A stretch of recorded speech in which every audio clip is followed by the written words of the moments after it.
please. Should you wish to speak, please raise your hand by using the raise your hand function in Teams, or you can also use the chat function if your audio and your screen is not working for some reason. But we would ask you to limit the use of the chat function, please, as members of the public are unable to view the chat during the meeting, so they're unable to see any comments that you make. So please, could you make all discussions relating to the agenda during the meeting and voice those, please. If you, however, have any technical difficulties during the meeting, please contact the Democratic Services Officer separately for assistance. Thank you very much. Okay, thank you very much for that, Karen. Okay, we now start looking at the agenda now. First item on the agenda is apologies for absence. Chair, I have apologies from Councillors Driscoll, Johnson and John Thomas, and I understand that Councillor Sivign-Yarman may join us a bit later. Thank you very much. Okay, second item is the minutes of the meeting held on 19th of May. Are you happy for me to sign them? Yes. Thank you very much. Thank you. Moving on now. Any declarations of interest? Nope. Okay, now we're going to reports of Managing Director. The first one is Project Zero. Okay, so over to the officers now. Tom, are you going to present this? Yes, good evening, Chair. Thank you very much indeed. Good evening, committee. This is a report on Project Zero, the Council's response to the climate change emergency declaration in July 2019. We're bringing it to your committee this evening, Chair. We also took it to Environment and Regeneration yesterday evening. To do a couple of things, play back the results of the consultation exercise and also to outline for committee the changes that we've made to the plan post-consultation. So with your permission, Chair, we'll run you through a slide deck that will summarise that and then obviously we can take some questions or comments of committee at the end if that's okay. Yeah, that's fine. Great, thank you very much.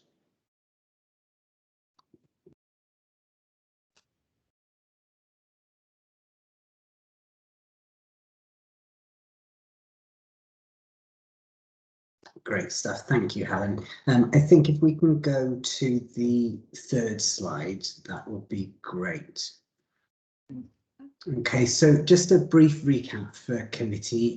You'll recall that the council declared the emergency associated with climate change in July 2019, and when we were with your committee chair earlier on in this year and at the end of last year, we were talking about the significant amount of work that has continued on the decarbonisation agenda since that date. And what we're working towards is a net zero carbon target by 2030. So that's what this plan is set out to deliver. We talked about the importance of working together. This is a plan for the council, but also an opportunity for us to demonstrate our community leadership role in the Vale of Glamorgan more widely. So the plan includes aspects that are not directly within our control, but show how we can influence behaviours in order to reduce carbon overall. And all of this has been brought together into Project Zero, which is the council's response to that emergency declaration. And if we can move to the next slide, please, Helen, which will just give you a brief overview and reminder of the structure of the plan.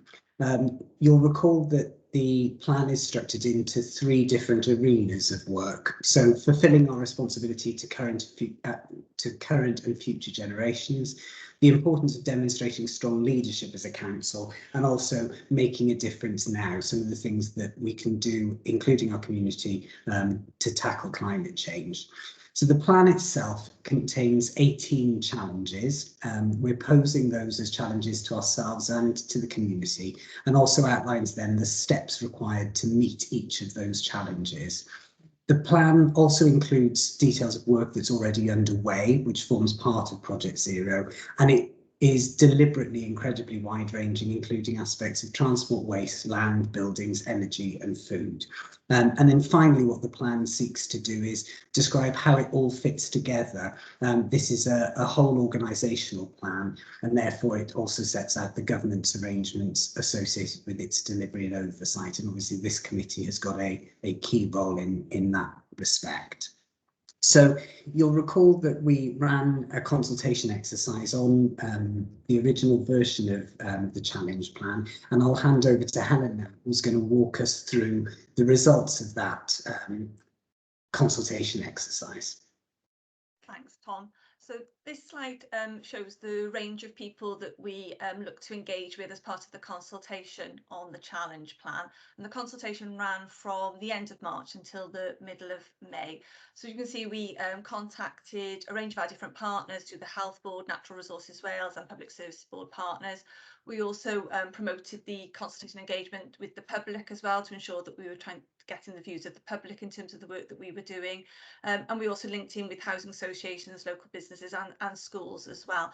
And we did this through a variety of ways. We set up a mailbox, Project Zero, which is still open, and invited people just to email us with comments and thoughts. So we had those that came through, as well as sort of letters from community organisations that were looking to work with the council on some of this agenda as well, or had queries about how we could support them. And we also had letters from a number of partners. We had an online survey that we promoted widely with partners in the public as well, and we did a range of Twitter polls and online sessions as well, really to try and take as many sort of different approaches as we could to enable people to give us their comments really on the work of the council. In terms then of some of the response that we had, the online survey, we had only 132 survey responses to that, which was probably a bit less than we were anticipating. But in terms of the response that we did have, it was very positive in terms of what they wanted the council to take forward. And 98% of those did think the council should be leading by example in terms of work on climate change. To support that online survey and to increase the amount of feedback that we were getting through the public, we ran a series of Twitter polls as well, pulling out questions from the survey, releasing them through social media. So we asked questions about what people thought about what the council should be doing, but also asked questions also about what the public were doing and about their behaviours as well. So there were 18 of those, and we had 2,703 votes through that means as well. So the two of those together had given us quite a good set of feedback on the questions we were asking. To complement that work and to enable people to take part in a more participative approach, we ran a series of Zoom sessions as well. So we had one with the 50+ forum to discuss the plan, and we had one that was organised through youth services as well, so we could talk to a number of young people about their thoughts. We focused those discussions particularly on food and waste, and we're looking to do further work with those young people in the coming months as well, to be part of the ongoing work around Project Zero. We then had 4 sessions that were open to the public and the partners, and those were themed, one around buildings and energy, one around land. We had one on waste and one on transport, and they were hosted by senior officers from within the council. So for example, Rob Thomas hosted one, Miles Punter hosted one, and a range of other officers supporting them to be able to answer the questions that we had from the public. We had 42 people that booked across those sessions, and a number of people actually attended multiple sessions, as well as some people attending all 4. In terms then of the feedback that we received through that consultation, we've pulled all of that together through those various means, and I'll just run through some of the highlights really that have then informed the changes to the plan that Tom will then take you through. So there was quite a lot of interest in terms of the questions we asked around food and the discussion on food, with people showing an interest in terms of buying local produce and shopping locally. And that picked up the 2 issues really of trying to reduce food miles, but also trying to reduce the miles that we travel in order to purchase our food. There was a lot of discussion at some of the groups around growing your own vegetables, and again, how we could get young people involved in that and community projects. And really a request for more information for people to understand more about the environmental impact of their food choices. So some around the systems and the production of food, but also about what we do with our food waste, thinking about packaging and things like that. And it was felt that the council had a role in trying to encourage people to think more about their food. In terms of buildings, there again was quite a lot of discussion around planning through the different groups that we held and in response to the survey questions. People were keen for us to work closely with developers so that projects are more sustainable and took into account green space and public transport, and that our planning policies would be robust and would support those efforts, and that we would take that more holistic approach to planning. There was also quite a bit of discussion about not only focusing on new buildings and things like the work being undertaken through 21st century schools, but also about thinking about existing buildings and what can be done with those, how they can be maintained and how they can be used in a more sustainable way as well. So again, a lot of support for what the council could do with its own building stock, but what also we can facilitate with others as well. In terms of discussions around land and green space, again, there was support for a focus on developing our green infrastructure and promoting the importance of the environment and our natural resources and how that interlinks with work on the climate emergency. And the letter we had from Natural Resources Wales very much pointed to us bringing those agendas together and with offers of support from them to help us with this work as well. There was support for additional tree planting across the area, and again building on some of the discussions around food, around allotments and community gardens and those opportunities to learn more about nature as well. There was some discussion at Scrutiny around flooding and coastal erosion, and that has remained within the plan as well. And again, sort of discussion around developments on greenfield sites and what the council can do to protect them. And again, that has led to some changes to the plan.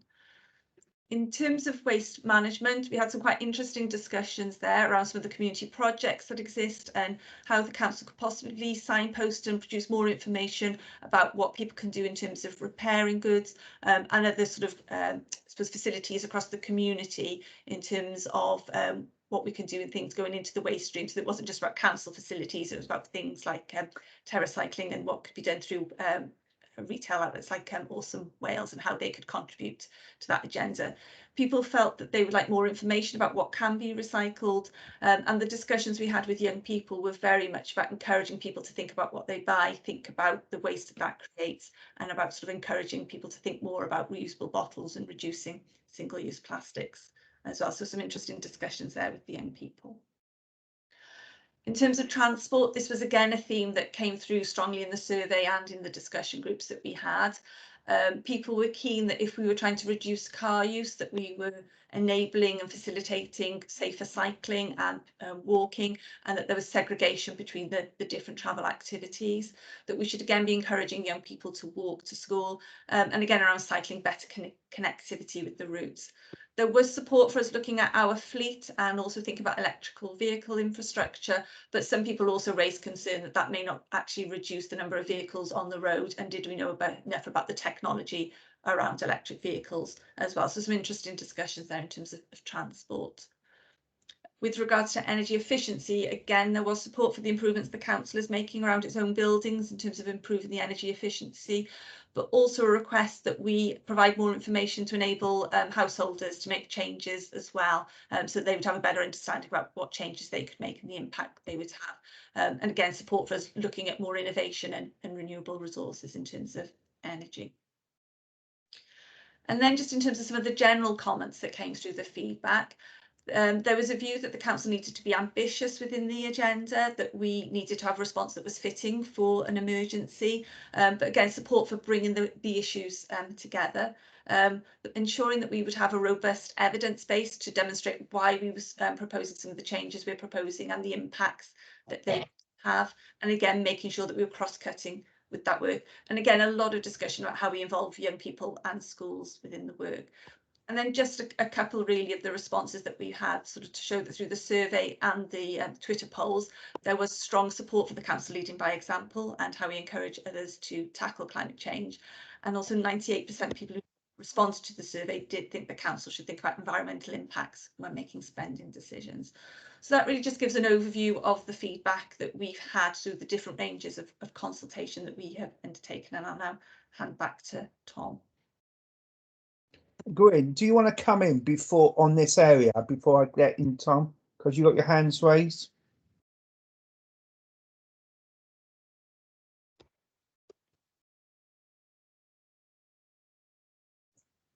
Gwyn, you're muted. Yeah. Thank you, Mark. That's all right. I just wanted to say that I won't be taking part in discussions again in this item because this is the third time I've seen the presentation and the third time I've had the opportunity to speak on it. So I think, it's good for other members who haven't had this before. I just wanted to say that I passed my views over to Tom and last night, and I'd just like to say they're doing a great job. Thank you. Okay, thank you very much, Chris. Does anyone else want to make any comments about the feedback? Because I wouldn't mind making a couple myself. Okay, I don't know about. Okay, Ruba, do you want to come in? Thank you, Chair, and sorry for being late. Really, just to echo what Gwyn has just said, because I had an opportunity to comment on this yesterday, which I did. So I hope, Tom, that's taken. I think I'd raise similar issues again, but so if that's okay, Chair. Okay, thank you. That's all right then. I got no other indicator to speak, so I'm gonna. Okay, Pam, do you want to come in?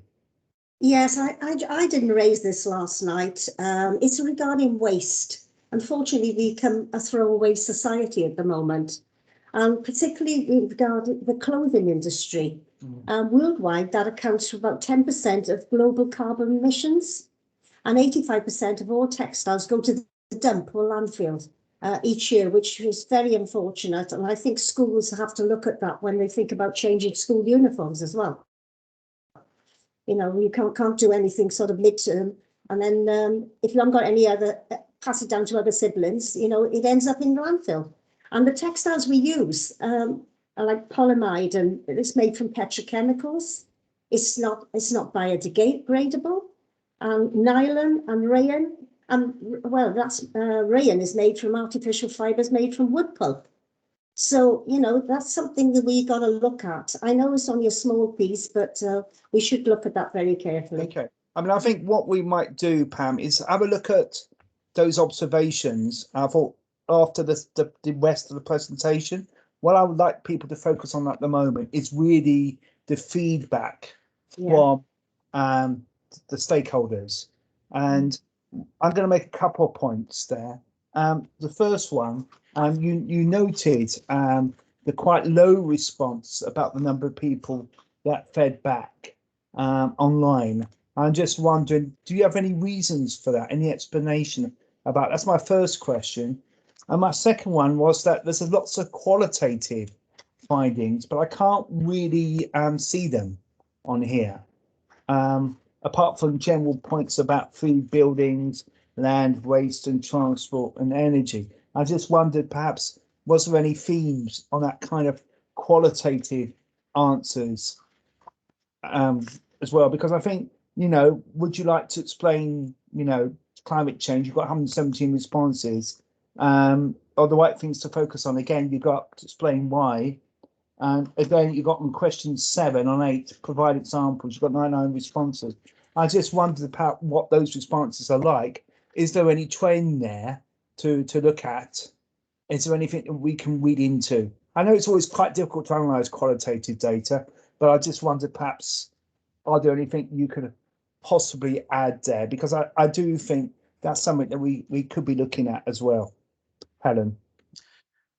So the themes that came through in response to those more open questions in the survey have been built into the feedback that I just went through there. So we added that with the discussion findings as well that we had and brought that all together. So the themes that I was sort of talking there about the interest in terms of growing your own food, thinking more about how we involve young people and working much more in terms of community projects. Those came through very much in terms of the response to the surveys questions as well, those more open questions. We've brought those all together in terms of the engagement report and the information we've included in those slides there. So that doesn't just represent the discussions, it represents those open-ended questions as well. So there was quite a strong theme around that. And one of the other strong themes again was very much around greenfield sites and protection of those around nature. And again, that sort of also came through in terms of things like the responses from Natural Resources Wales. So I suppose in terms of how we presented the feedback, we haven't necessarily attributed it to one route through the consultation. We've looked at across the piece and bringing that all together through the different sources to bring those findings and then inform the changes to the plan itself. My first question was about the relatively low number of responses on the survey. Do you have any explanation for that at all? No, to be honest, not really. We promoted it widely with our partners and through the public and through the social media channels. So there was a lot of activity around making sure that people were aware about the survey existed. We asked our partners and colleagues across the council to also share it with their networks. So it went out through the third sector, through the equalities group, to business contacts, housing associations as well. Whether we felt it was important that we gave people the opportunity to look at the plan in its entirety and look at the survey in its entirety because of the links between the questions, but there is an element where that can also be almost a lot of information to take in, and I suppose there's an expectation to respond to the survey that you've looked at the plan, and again it's whether people have taken time to look at that. What we have found in the discussions and the Twitter polls is that breaking it down into different topics, we get an increased rate, I suppose, of discussion, and it's easier for people to engage with. So I think that's one of the things we'll take forward now as we do the ongoing work to engage on the topic. But I think for the point of having to consult on the plan itself, we felt we had to take that approach as well, so people could see the whole thing, really. Thank you very much, Helen, for that. Tom, do you want to do your bit of your presentation now? Chair, Councillor Carroll got his hand up. Okay, apologies, I didn't see that. Sorry, Councillor Carroll. Yeah, thank you, Chair. It's more a sort of point/observation rather than a question, and it was just to build on what others have said about sort of consultations, public engagement. I think the reason why a Twitter poll would have been so much more effective than perhaps the survey in getting people to fill it out is because it's instantaneous. So you capture somebody's attention when they're scrolling through their Twitter feed, they see the issue that you're asking them about, and they then respond immediately. Going through a survey, I think we all know it's time consuming. If you're in the middle of something else, you perhaps think, oh, I might come back to that, and then you in most cases don't. So I think really we've got to be inventive about making sure that people have a wide range of different means to engage with this. It's a very important piece of work that the council's doing. We need to have buy-in from residents and the public on that. And so it's important that at the outset they are involved in the process. Thank you for that, George. Okay, but I think we can now move on. Tom?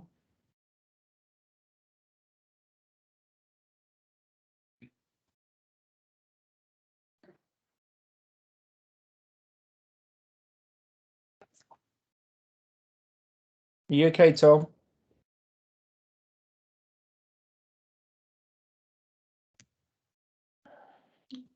Has Tom frozen? I don't, it appears to as though he's frozen. Do you want me to, if I carry on and then Yeah, fine. So see if we can get Tom back on the system. Yeah, okay. So the next few slides just really detail the changes that we've made to the plan now as a result of that feedback and further discussions within the council about the content. So some of them are sort of fairly minor changes, and we'll go then on to some of the more detailed changes to the challenges and actions.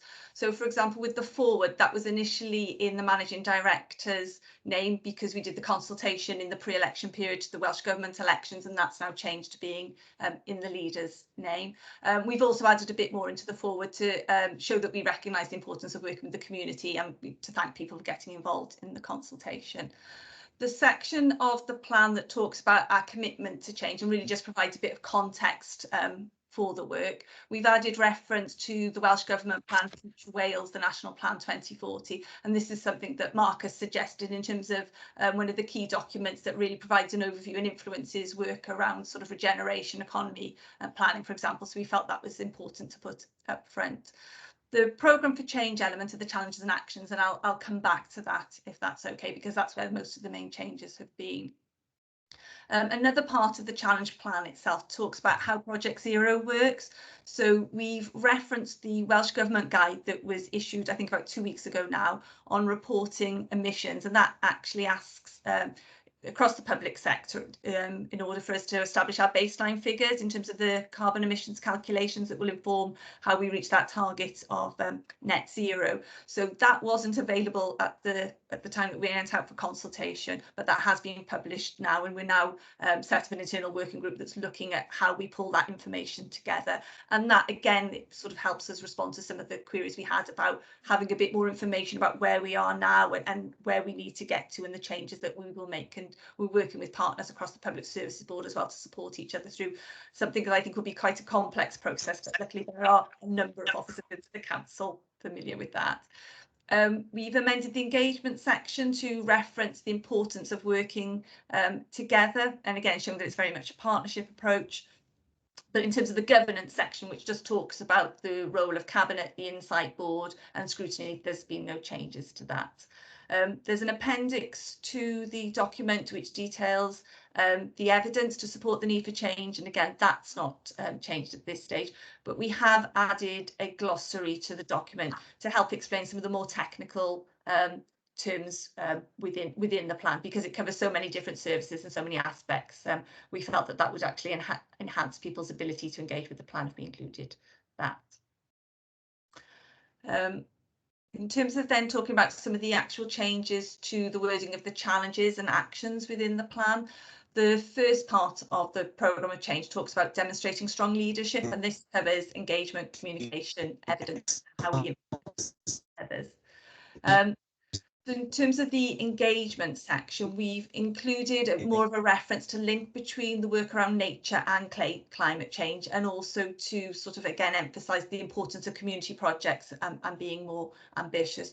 So we've amended actions to read build momentum around the climate change community conversation as part of that ambitious campaign, and how we involve stakeholder groups and think about green ambassador groups to shape our plans and encourage that behaviour change. And again, very much through the engagement and consultation, there was a lot of discussion about that need for behaviour change at an organisational level and a community level. Building on the importance of that continued communication, we've made some changes there to emphasise that we'll need to report the impact of changes so that people can understand the differences we can make, and also included actions around signposting people to information and services within their community, again in response to the issues I mentioned earlier. In the evidence section, we've included an action around setting meaningful targets.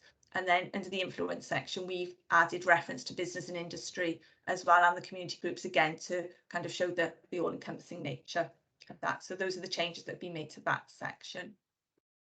In terms of the section on fulfilling our responsibility, so these are the actions really where we feel the council very much has a role in how we influence others and our policies and services affect the work of others. We've changed the order of some of that challenges, so there's a bit of a better flow in terms of how they read. We previously had a challenge that was specific to the green infrastructure plan, and we've reworded that challenge so it's more about the green and blue space and biodiversity, and made the green infrastructure plan more an action that is helping us respond to that challenge as opposed to the challenge in itself. So again, strengthening some of those aspects, and very much again in response to the discussions we had and the feedback from Natural Resources Wales. There's a new action in the section on planning, and that's about maximising opportunities to meet the community need for housing, employment and services where possible, and focuses on that redevelopment of brownfield land, and that picks up on the issues of the existing local development plan and the review of that plan, which will commence next year. And again, that was in response to issues around the greenfield sites. In terms of the changes to transport, we've put a greater emphasis on looking to have a shift away from the car use. And then in terms of increasing active travel, that sort of safety element, and then greater access to enable people to make those changes. And with economic growth, we've just made more of a reference to supporting local business. So again, that idea of local produce and the local economy. As I said earlier, food was quite an element of the discussion that we've had, so we've made some slight changes there to the actions. So making reference to the work of the Public Service Board and Food Vale and the Public Health Service-led Move More Eat Well plan, and again referencing local produce. We've included an action relating to the Big Fresh Catering Company, recognising the sort of amount of meals that they produce a year, and they're keen to ensure that they're having a positive impact as well and making the changes that they can make. And we've included more reference to community groups working with us through the Green Infrastructure Plan in terms of growing fruit and vegetables. No changes have been made to the challenge or the action around flooding and coastline. But we have made some changes to the waste section, again trying to reflect that issue around reuse and repair. So that's been included, and the need to signpost to community projects. So that's an action that's in there. And again, linking to that, I suppose, constant theme about behaviour change and how we could support and encourage that we would develop different campaigns to enable that to happen. And then in the energy section, in response to that, the feedback that we had about people having more information about how they can make improvements to their own home, recognising that we have that sort of leadership role in giving more information about what those changes could be and what the grants are that are available. The third section of the what we will do element of the plan is to make a difference, where it focuses on us as an organisation, as a sort of how we work and as an employer. So there's no changes being made to that section, but that still covers the areas of procurement, our housing and schools, our buildings and assets, staff's travel and fleet, and technology. And again, there was definite positive support for the council making changes to how we work across those areas.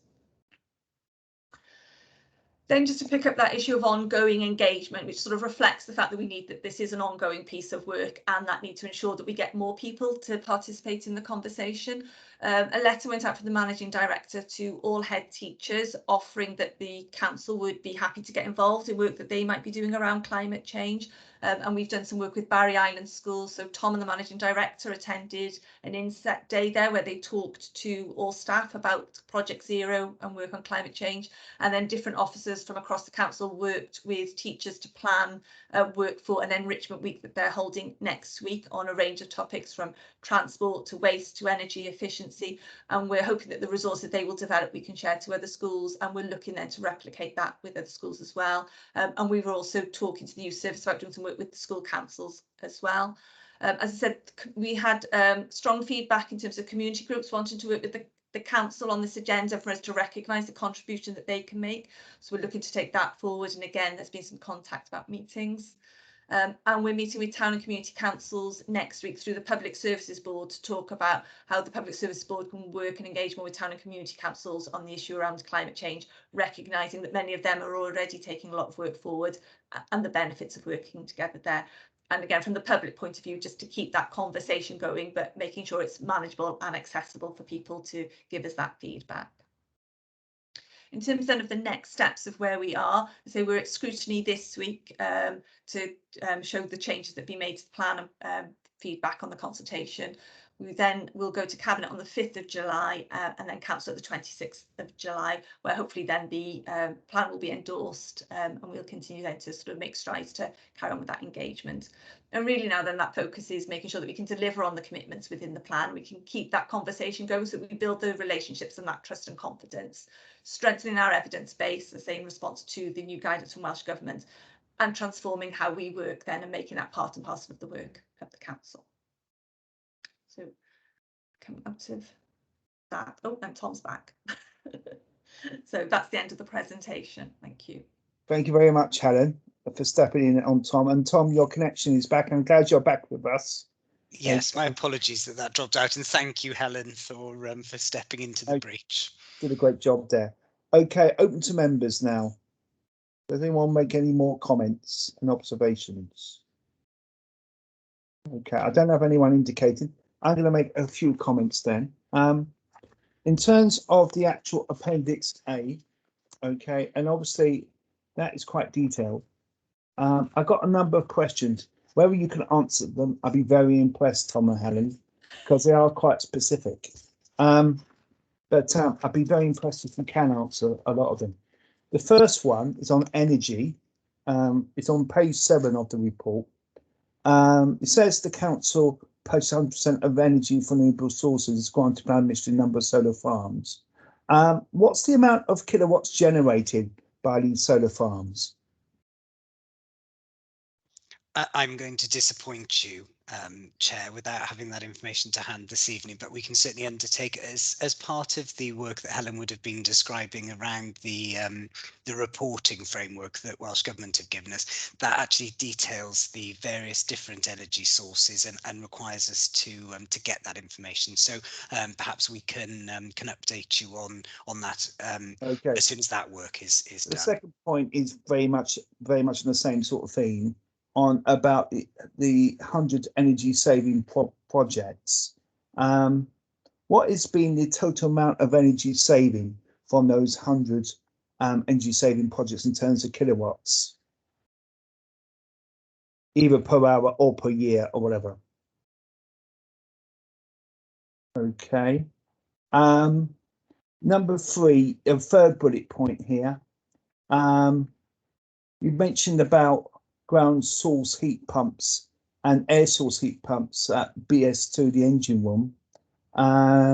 Again, what's the savings on kilowatt hours there as well on those installation in comparison with other forms of installation like combi boilers, for example, you know?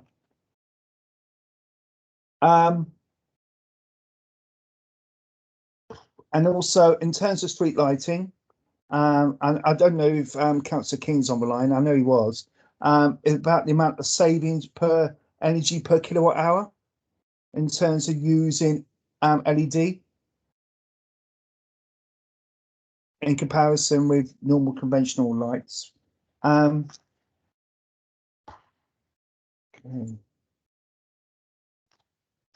Okay, over to the next page. I'm just wondering about the docking stations. Is there any plan for, oh, Peter wants to come in. Peter, do you want to come in? Thanks ever so much, Chair, colleagues. You make an interesting question. The trouble is, it's a bit of a moving feast because we're moving all the time at installing the LEDs. We think we've completed all the regular street lights. We think we've completed most of this is the estate roads. We think we've completed all the conservation area for Victorian style lamps.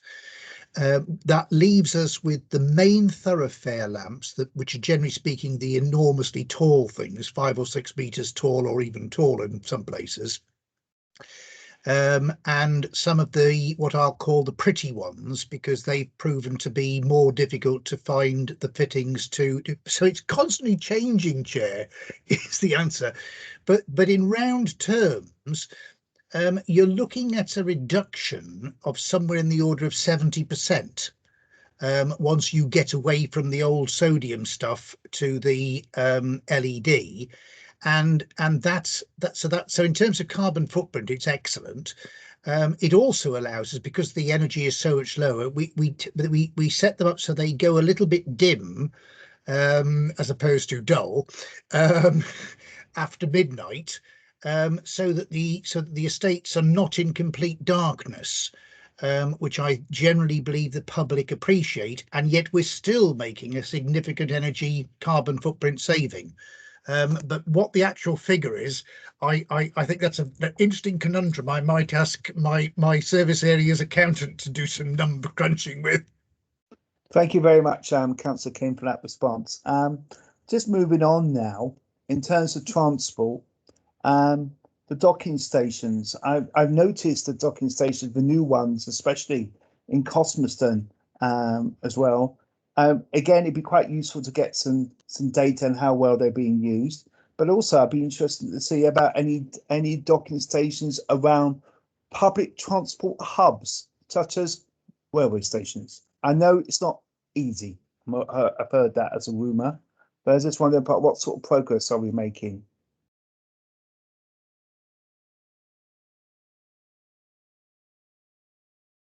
I don't know if anyone wants to respond. Peter, do you want to respond to that?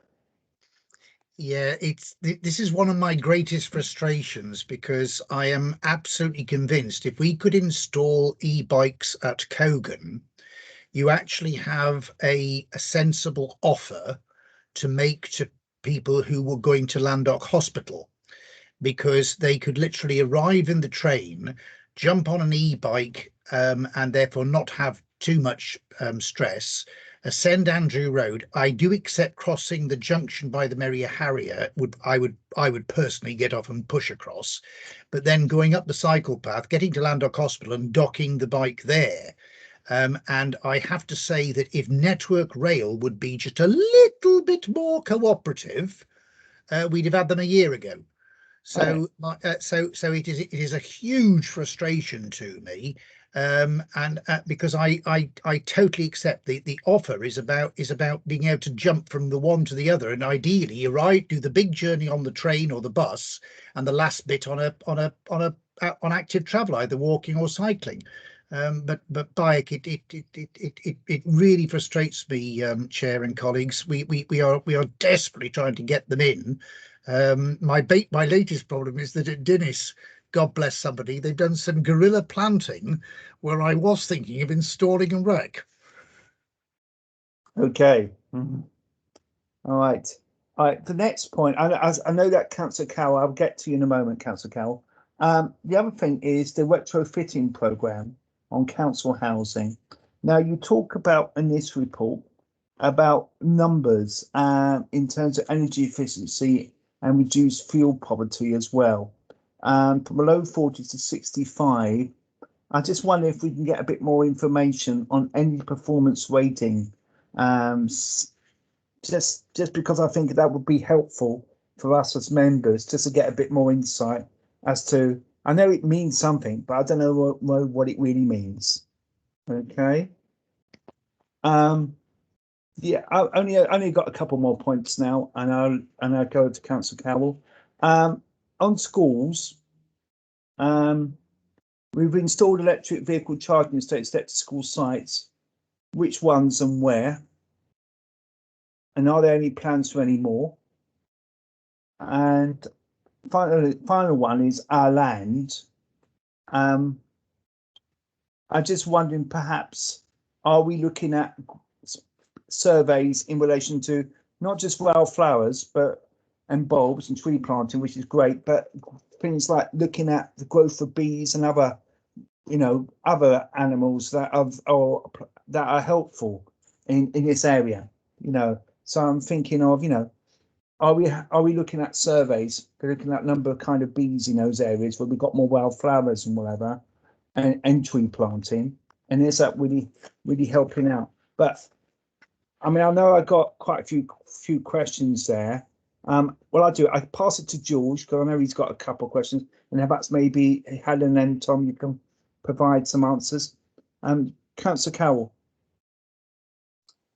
Yeah, thank you, Chair. It was really to endorse what Councillor King was saying about Lambdock Hospital and Cogan Station. And I think that it really demonstrates the importance of different agencies and organisations working collaboratively, and I don't just include Network Rail in that, I also include the Health Board and I include other transport operators, because this is a real opportunity to take, because people have changed their views and behaviour, and people do, I think, not everybody, but lots of people do want to use alternative means of transport, but they're only going to do that if it's convenient and they can fit it into their everyday life and schedule. So it's important that not just the council does its bit, or Network Rail does its bit. So it would be a question really to ask, what conversations are being had with other agencies and organisations, and are you confident that you have buy-in from everybody? I appreciate Peter said that there had been some difficulties with one particular organisation, but what's the experience been like across the board? Thank you. That's a good question. And I've just got a final question, beg my indulgence here. I'm just wondering about going forward. Now, obviously, when it goes past council, assuming it gets past council, then how are we going to monitor this going forward?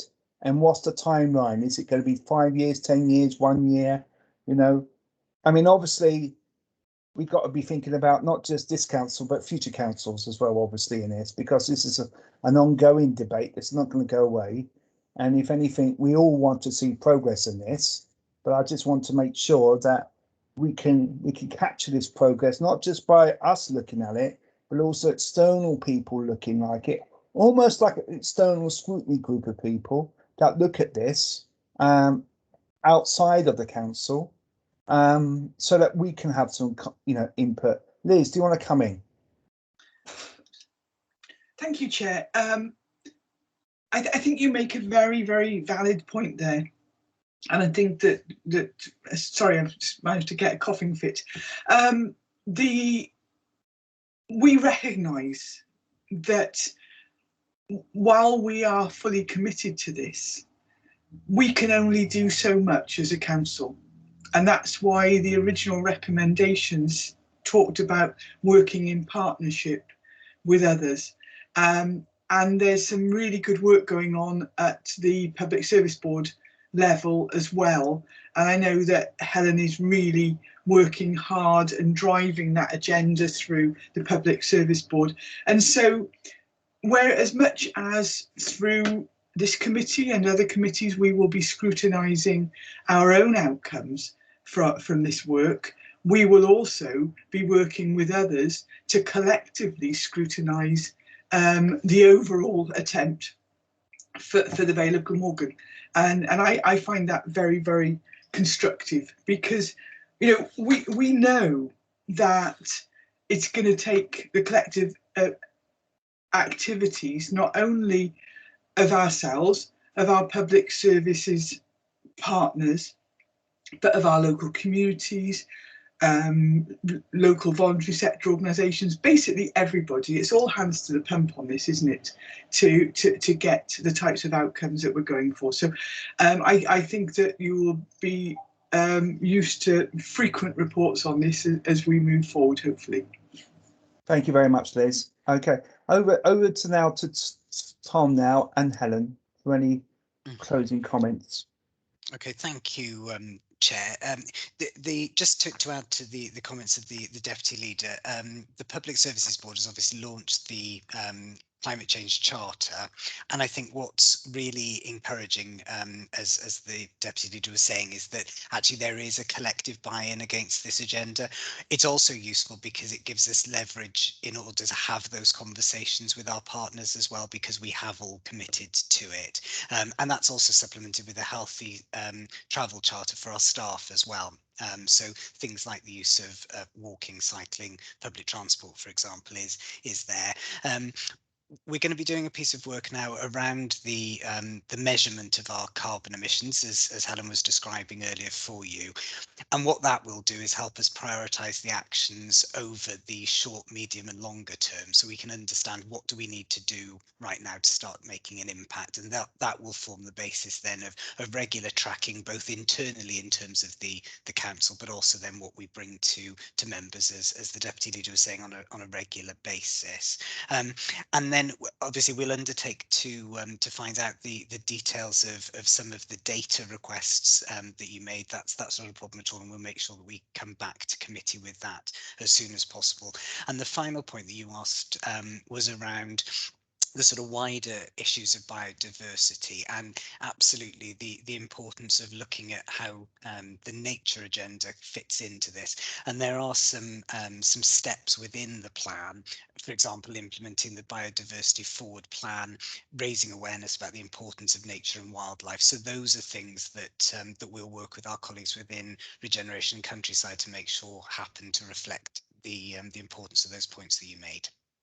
Thank you. I'm going to also go back to a point that Councillor Drake made earlier about school uniform and clothes. And I think that's a very valid point that Councillor Drake has made, because I do feel, that sometimes, we should be encouraging people to, I should say, hand me down school uniforms, but also to make sure, as Councillor Drake rightly pointed out, is what they're made from. If, say, for instance, it takes huge amounts of energy to generate a school uniform, then surely we should be looking at other ways in which that uniform could be made from. But you should also be looking at air miles as well. If we can make them more locally, then even if it costs a little bit more, then perhaps we should be looking at that in comparison with perhaps importing it thousands of miles away. Councillor Drake, do you want to come in on his? You're muted, Pam. it off. I did work for a number of years before we amalgamated with the GMB for the National Union of Tailors and Garment Workers Union. We had a huge clothing industry in Britain. Unfortunately, most of it has disappeared and a lot of it is being made abroad. And as you said, with air miles, it's being shipped back. Not only that, wage levels over there is particularly low, and it's not very pleasant, you know. But there was something else I wanted to raise with, I don't know whether I missed this, when Councillor King was talking about e-bikes in Cogan Station to go up to Landmark Hospital. I kind of inferred that, I did. Yeah. I talked about different stations, yes. Yeah, but yeah, because I was thinking about Eastbrook in Dinas Powers, which is about the same distance as well. But as far as clothing is concerned, we really seriously got to have a look at that, you know, because it's quite frightening what happens these days. Yeah, I think thank you very much for that, Pam. I think maybe going forward, perhaps if you could provide these answers to all members, not just myself and the people that raised it going forward. Okay, and then I think we need to go to the recommendation because I haven't got anyone else indicating who wants to speak.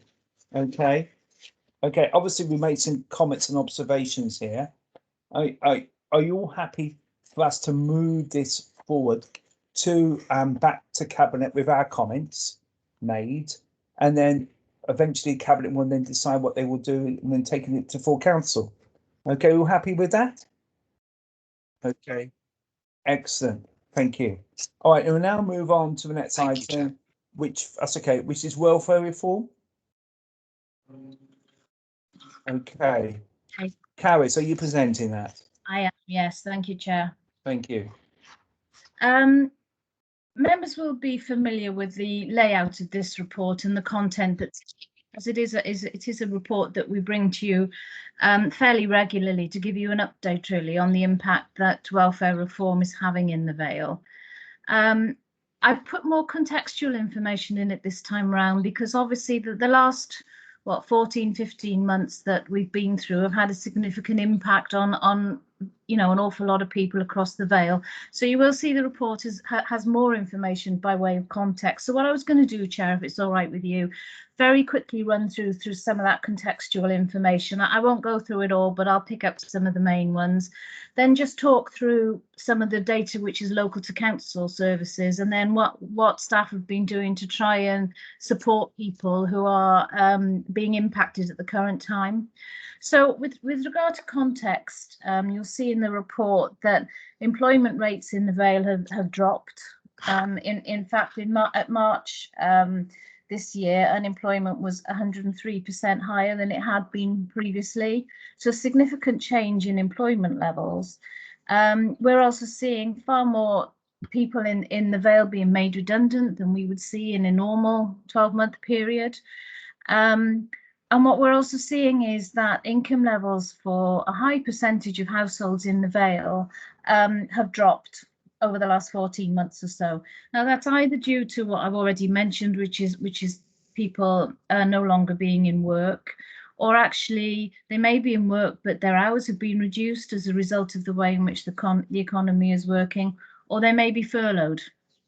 So in fact, you know, earlier on this year, we had over 7,500 people furloughed in the Vale of Glamorgan, all of which does impact on their obviously on their economic circumstances. What we've also seen is that it tends to be people on the lower incomes who are struggling with reduced hours, which just compounds that problem. We've also, I think if you tally with that, the cost of living has gone up in many ways for many people. So we've seen an increase in energy bills, food costs have gone up. And actually for some families, they've had to invest a lot more in their digital connectivity just in order to either be able to work from home or to be able for their children to access things through home. So those costs, I suppose for many people are hidden, but they've gone up. So what we're actually seeing for the first time is growing evidence of people who are in employment, but still seeking kind of welfare benefit support and advice, even though they're in employment, because the cost of living for them has gone up or their hours have dropped. So I suppose with regards to, and you're also seeing as an indicator in the report that the number of school-aged children who are now in receipt of free school meals has gone up, and actually in the Vale now they've gone up quite significantly and currently stand at, the latest survey says 3,800. So I guess figure-wise, what does that mean for the Vale? So as far as universal credit is concerned, at the end of March this year, we had just over 10,000 people on universal credit. Now that's a significant increase. In June 2019, there were just over 3,000. Now some of that is due to the context which I've just talked about. Some of it will be that we were already migrating people over from the traditional benefit system over to universal credit, but that is a significant uplift in the number of people on universal credit. With regards to housing, our housing services, they're seeing a significant increase in rent arrears. So you'll see in the report that the annual rent arrears for last year stood at 560,000, which is higher than in previous years. You'll see that in the table in the report at paragraph 210. I appreciate that's a bit of a busy report. Sorry, that's a bit of a busy graph, but just to make it clear, the Vale of Glamorgan is line 3 in that graph. So you can see we've included a number of other local authorities. So just that you're aware, as far as the graph is concerned in the report, the Vale of Glamorgan is actually line number 3, which makes things a little bit clearer for you. And as well as our annual arrears, we're also showing an increase in our longer term arrears as well, which obviously the service is monitoring very closely. Recovery action in relation to debt and non-payment of rent, you'll see the table shows obviously very, very little happened last year. That was in accordance with Welsh Government requirements, and also taking into account that there's, we understand why people are in arrears with their rent, and taking recovery procedures against them at that time was not what we would want to do anyway. So obviously our recovery action has significantly reduced in the last year. But housing will continue to monitor that. They're looking at the way in which they recover income, and more importantly, they're looking at how they can help individuals so that hopefully you can get ahead of that curve and support people before they get into significant rent arrears. What the data is showing us now, as we have more tenants on universal credit, is that tenants on universal credit tend to have higher levels of arrears than those who were on the previous benefit system. Although what we are seeing is that debt seems to plateau out. So as families have the assistance that they need, and also as they get used to managing their money in a different way, they are able to manage their rental payments better. So their debt goes up initially as they transfer to universal credit, and then it tends to plateau out. So I suppose what are services doing really to try and support people who are in these positions? We haven't been able, as I said, we've not been able to recover income lost as a result of rent arrears. We have started the process. The process would ordinarily be, we'd serve a notice on somebody about seeking repossession. We would then apply for a court order, and then we would execute warrants for that. So it would be a 3-stage process. What we can do now is the first 2 stages of those, which is to serve notice and also to apply for a court order. What we can't do under the current regs is execute warrants. But I just want to reassure members that actually we've started the process, so we are serving notice on tenants, but we're only doing that when we've exhausted all other avenues of support for them. So so we're doing a lot of work to help tenants, to give them support, and as I said, to try and get in early before they get into a rent arrears position. They're also now doing work with tenants to determine if that debt is as a result of COVID-related issues. So if it is a result of actually their income in their family has reduced for whatever reason, and working with families and taking a supportive stance on that, as opposed to quite a difficult stance with regard to repossession. So although we are starting that work, it's at a very early stage and very much dependent on individual circumstances. We do pay discretionary housing payments to people who are in trouble with regards to their rental payments, and a lot of work was done between Housing and Finance last year to identify as many people as possible, and to go back to people who maybe had applied for that kind of support previously and had not been successful, to encourage them to look again. And we did throw the net very wide in the last 12 months to make sure that where people had support or needed support, we were able to support them with discretionary housing payments, which is a short-term financial support for families while they are able to address the issues that they've got. So a lot of work went into doing that.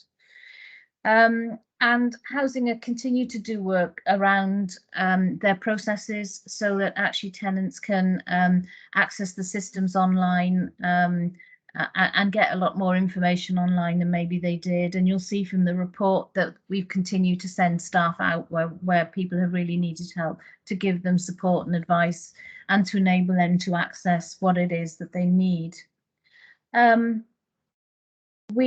There is a reference in the report as well to free school meals, and Education have done a lot of work with schools and with parents to promote the availability of free school meals and to encourage families to apply for them where they hit that criteria.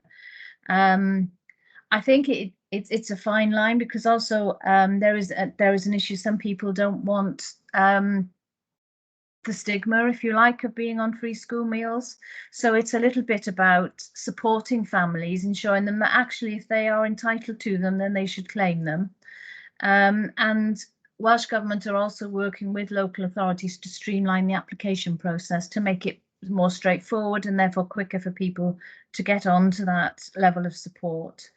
And we have changed the process, so we are now paying families directly into their bank account, and we've been working with schools to do that. So over the summer, there is funding available to continue payments for free school meals, and we'll be paying directly into people's bank accounts for 3,500 of those 3,800 people who are entitled to it, so that they can continue to get the money over the summer, and it will feed into their bank accounts.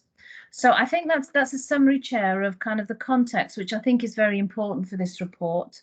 How we're seeing it reflected in our numbers, but also what work's been going on across the council really to support people through what's been a very, very difficult 14 or 15 months from them as far as this perspective is concerned. So what the report is asking you to do is to consider the report and suggesting that we bring another report to you in another year with regards to the position. I'm happy to take any questions.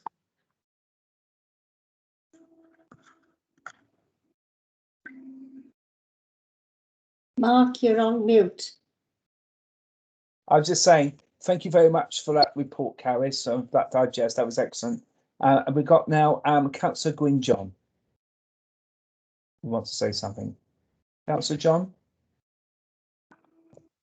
Thank you, Chairman. This mute doesn't work very well on this one, but there we are. Thank you very much. Charis, thank you very much for the very detailed report. It really is quite a wake-up call to everyone, I think, that what these facts behind everything and we're not aware of. And quite honestly, it's a frightening scenario that so many people are facing in their lives in the Vale of Glamorgan. I do know that I trust we're working very hard with Citizens Advice Bureau as well, because obviously I know that they have gone up considerably with their complaints and they just can't manage everything at the moment. It's so much. But the impact on council tax here, is that going to be a great amount if it continues like it is? I mean, obviously, you know, when we take people to court as well, do we, I mean, they can only give, I mean, the judge can only grant X amount of money. He's not going to give us back our full amount. So, I mean, how are we going to get out of that? Is it costing us more to take people to court than actually, you know, what we get back at the end of the day? Thank you.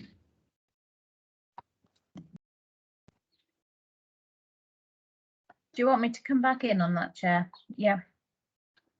I'll just be clear about two things. The report is talking about our council house tenants who are in arrears on their rental payments.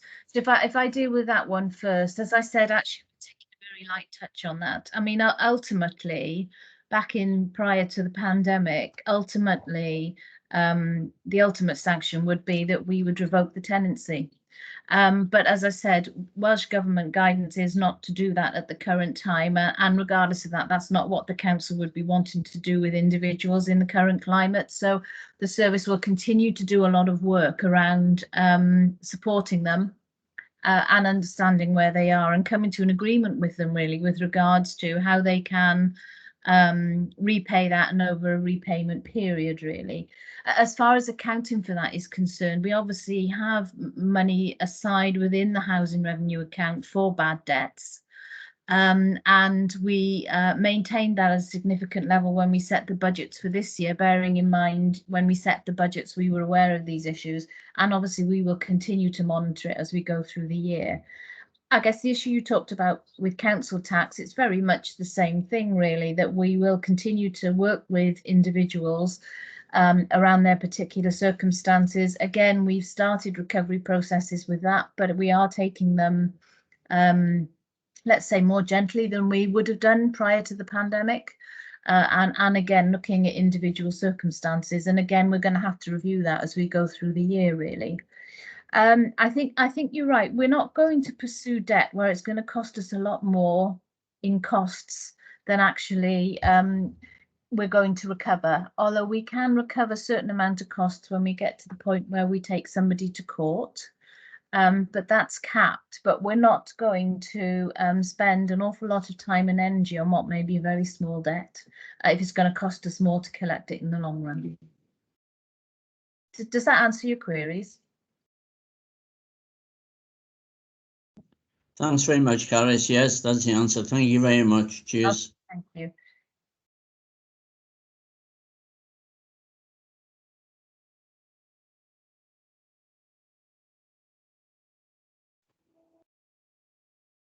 You're on mute, Chair.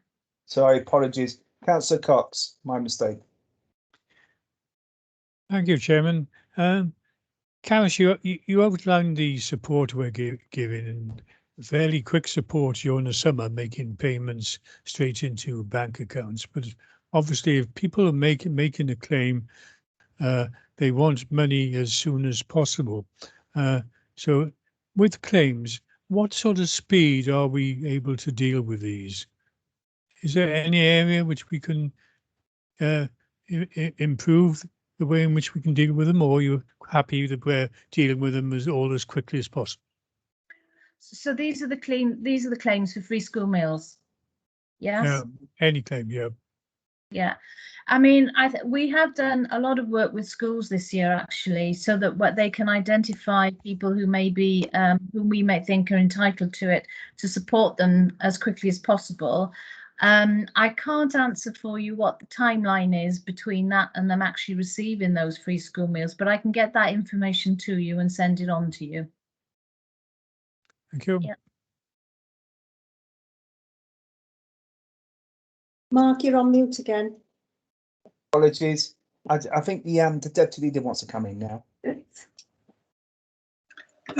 Thank you, Chair. It was just a comment, and Caris was talking about free school meals, and I mean, if I actually look at my portfolio, the work that Caris's team has undertaken in terms of support, we talk about staff being repurposed. I talk about them juggling, because they have been absolute master jugglers to continue providing their, what we see as their traditional role, turning around a complete support system so that people can get bank transfer payments for free school meals, which through the school holidays is going to make a phenomenal difference to so many in our communities. I think we've all been a bit stunned at the levels of income deprivation that we have seen in our communities, quite often in small pockets, but now we're getting the data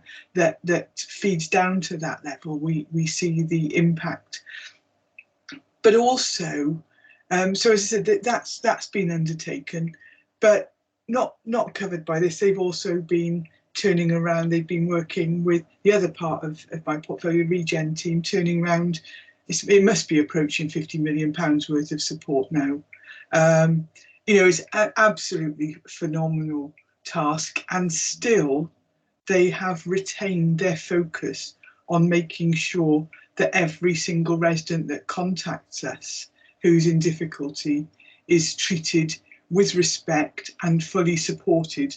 So, for me, huge thanks to Caris and her team on this. And it's been sometimes relentless over the past sort of 15 months. So I just think a huge thank you from me, and I hope from the committee as well, for the massive effort that they've undertaken. Thank you for that, Liz. Councillor Drake? Yes, I'm going to talk about the free school meals. I hope the stigma has subsided a bit since Margaret Rashford got on board. People might be more comfortable, applying for them. Because in my day, not that I had school meals because I could go home for school, but a friend of mine, when I was in junior school, her father died, and her family was entitled to school meals. But in those days, you had to sit in a separate room, which was appalling. Yes, yeah. And thank heavens we've moved away from that now, because those children were discriminated against, and it happened. Yeah.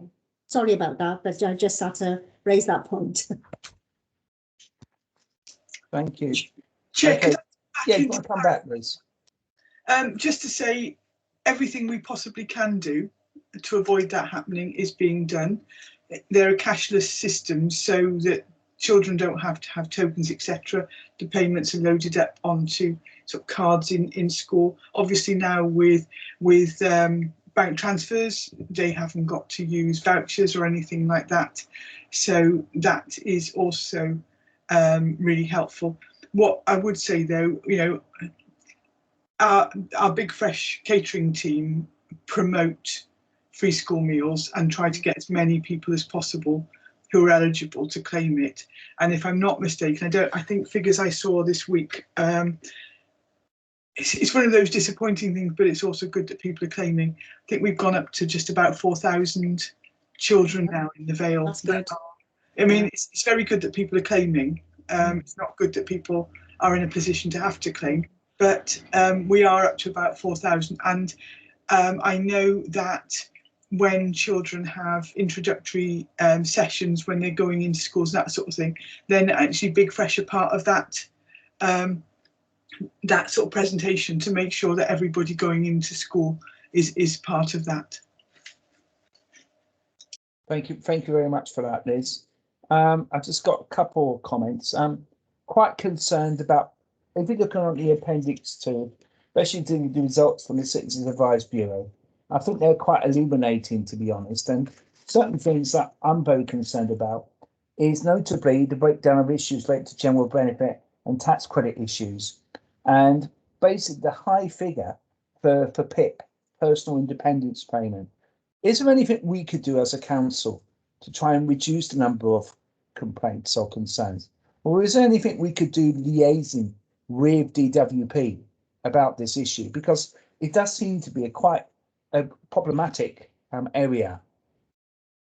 That's my first question. The second question largely touches on, you mentioned about free school meals, but the other thing that I know that some schools do provide, not every school, but something like breakfast clubs, and perhaps, free breakfasts are quite important, especially for children's concentration and whatever, and primary and secondary level, and perhaps, is there anything we could do to further assist that at all? I can certainly come back on the PIP payments, which is, I mean, I think you're right, it is something about all agencies working together on this, and possibly actually supporting people who are applying for those payments to be able to provide the right information that they need to support their claim. And I'm not sure that's always clear for people. So I think there is certainly something there. You'll see in the report, it's an issue within social care as well. So, and as you say, the CAB are picking up more referrals in for people wanting that support.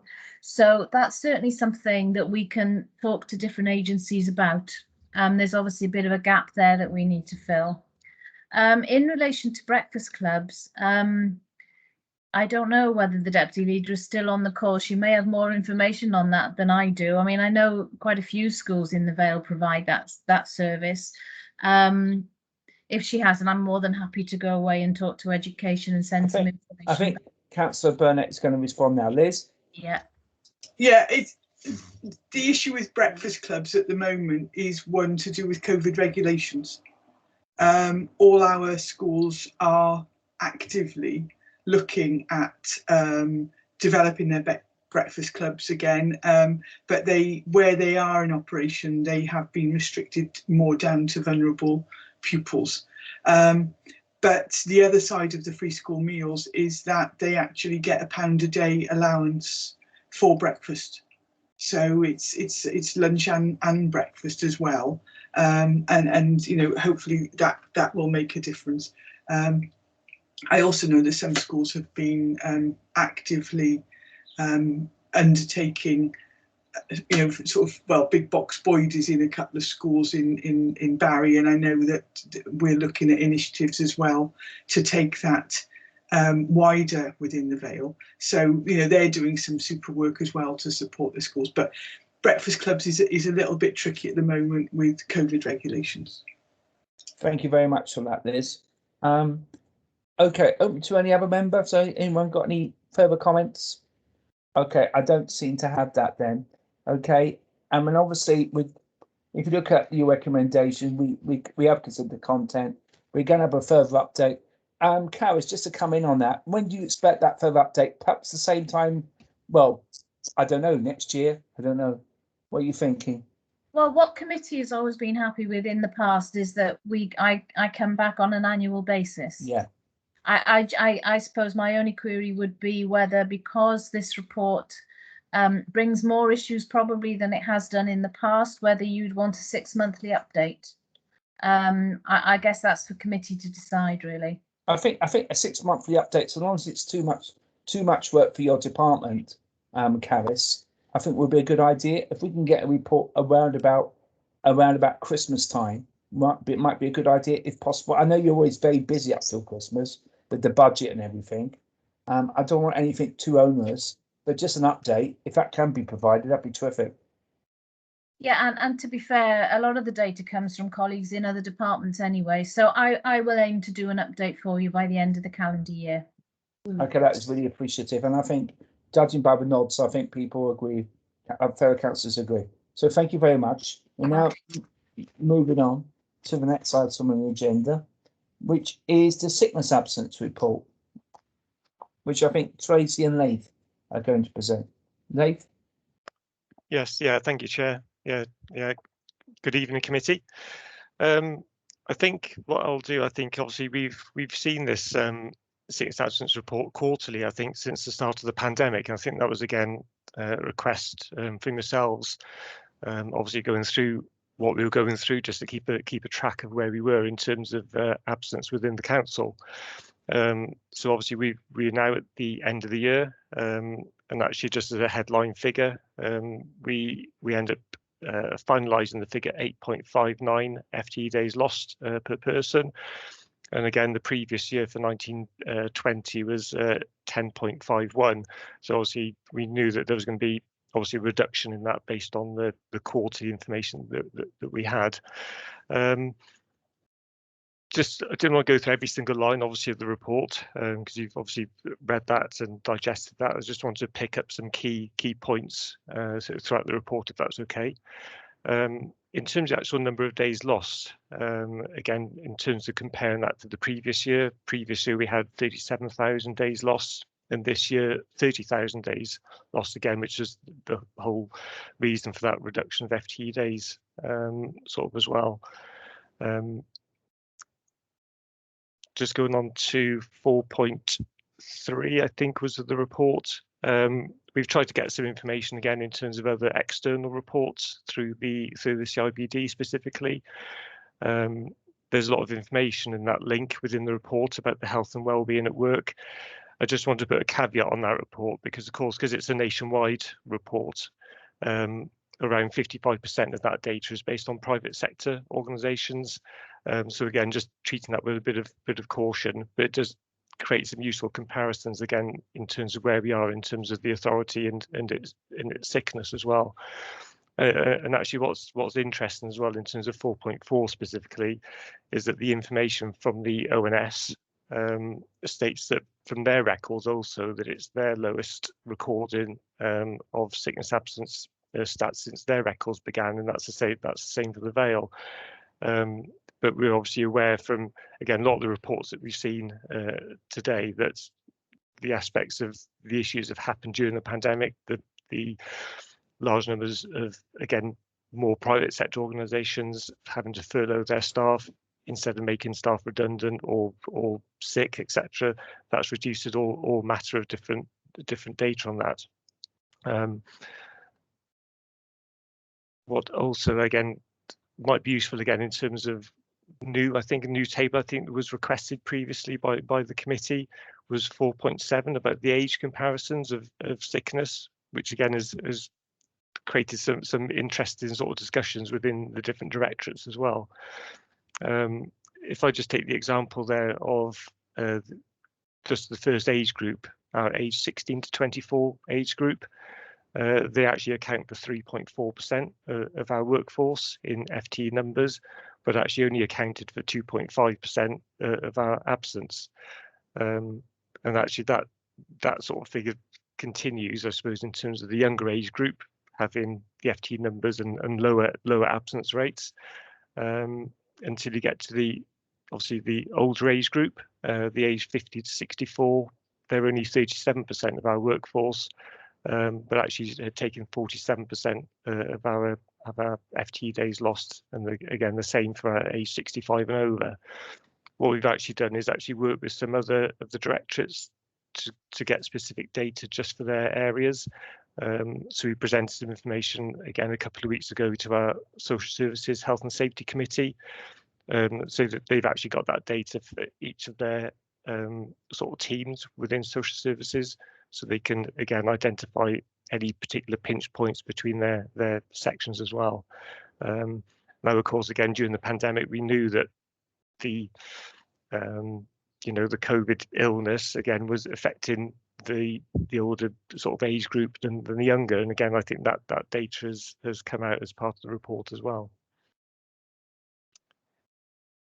I'm going to jump actually over to 4.12, I think, of the report, and that's our usual sort of list of the top reasons for absence in the authority.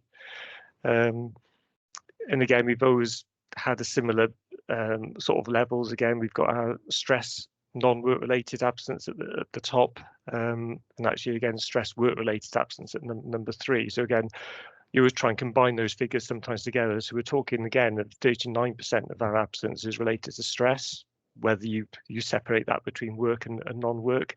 So again, it's still an area obviously that as an authority we're obviously really keen to tackle.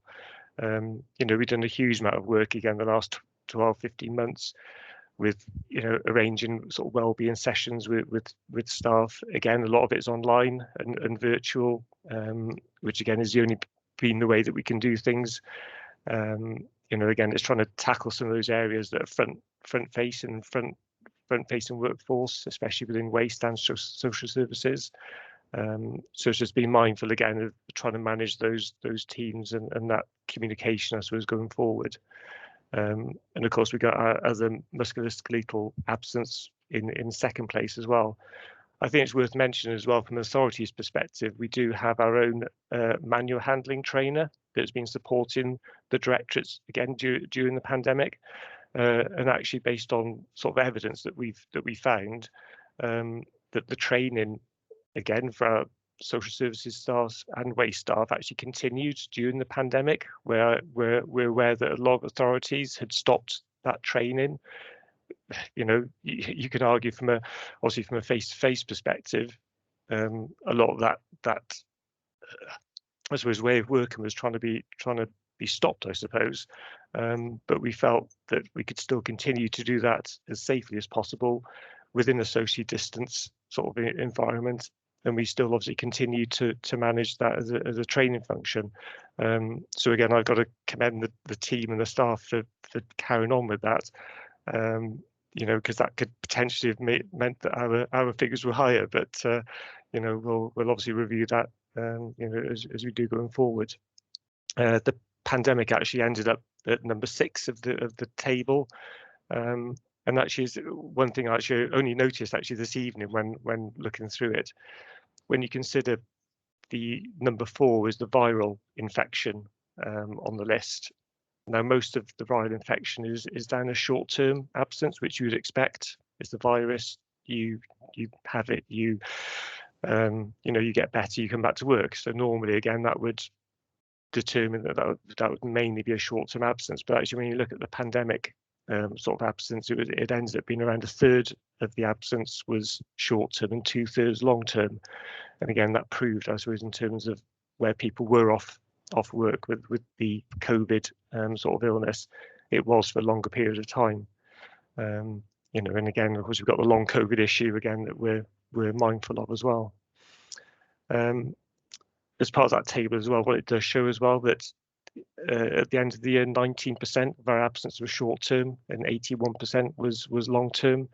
I would say that's more down to a reduction in short term absence, because we've said we've got people working from home, we've got a lot more flexible working, and I think that's altered the way that people sort of manage their time and manage that way that they work, and potentially take that short-term absence. So I wouldn't necessarily see that as an increase in long term. I would say that it's more about a decrease in short-term absence, because normally it's around a 70-30 sort of split on that data. And one of the, I suppose, point of the report I just wanted to flag up was about, we've talked about it previously, about presenteeism within the sort of council and in other organisations. So under 4.17 again, that talks about new ways of working and that flexible you know, care and responsibilities of staff and having that flexibility. But actually, it's an interesting survey again by RAND. They do more Europe-wide sort of questionnaires and information. And although obviously the council lost 8.59 days FTE days lost, they're saying that actually because of presenteeism, people working over and above what they should be doing, not taking breaks, not taking leave, which we're fully aware that that's obviously has taken place over the last 12 to 15 months. They're saying staff could lose as much as 30 days a year in productivity just because of, you know, mental exhaustion and other things. So, you know, we can congratulate ourselves on the low absence rate, but of course there's all these hidden things that we need to be mindful of. But again, that's very difficult to monitor. How do you measure presenteeism and stuff within an organisation? You know, but that's something obviously we'll just be mindful of and keep an eye on. So again, it's all useful stuff. It's all, again, we're talking about historic data. We're talking about the last 12 months of information. But really, I suppose, is what do we do with this data and what do we do going forward? So, and again, from our perspective, from the HR perspective, we obviously want to continue with the support that we have for our staff, our health and safety wellbeing team, our occupational health team. We've got our counselling service, all these activities that we're trying to run and develop as part of you know, a caring organisation. Again, I think it's just something to be mindful of in terms of the, I suppose, the absence rates we have for staff having operations. We're aware from an NHS perspective, huge numbers of operations have been cancelled. I think we're talking around 400 1,000, I think, across Wales and you know, so there's a huge backlog of that. And of course, as those start picking up, and those staff will go for their operations and potentially take some time off for recovery, we could well see some increases in our absence on that side of it. So again, it's just something we've got to keep track of. And of course, from a HR business partner perspective, they're supporting the directorates on dealing with those long-term absence cases and doing that case management and managing those staff through those sort of processes, either to get them back to work or you know, or not, as the case may be. Again, that's down to the case management of those sort of issues. And then finally, I suppose it's worth mentioning, we do have an employee assistance program. That's something that we said we'd like to review. What we actually ended up doing was actually a bit of a secret shopper exercise with the employee counselling, or the external employee counselling service. And it was there was a bit hit and miss. I think that's the words to say in terms of how we got some advice from that. So I think it's something obviously we need to improve and manage that, as you know, it is an external sort of provision. So but it's important, isn't it, that it's someone makes an effort as a member of staff to phone the external counselling support. That's a huge issue for some staff, to make that leap, to make that call, and we want them to have the best service possible. So again, we're making sort of our own reviews, I suppose, in terms of what else is out there that can help support staff, you know, external to our own internal you know, sort of provision that we provide as part of our own OC Health sort of team as well. So yeah, that was very sort of, you know, short to the point, but hopefully that was enough sort of, you know, that you can get from, and happy to take any questions either from myself or Tracy. Oh, I think you're on mute. Yeah, thank you very much for that, Leith. That's really appreciative. Tracy, have you got anything to add at all to what Leith has just said? Not really, Councillor Wilson, thank you. I think that was quite a comprehensive summary, but happy to take any questions. Okay, I can take any questions from any member.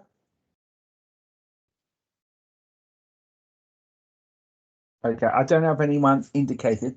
Okay, Councillor Cox. Right, a simple one.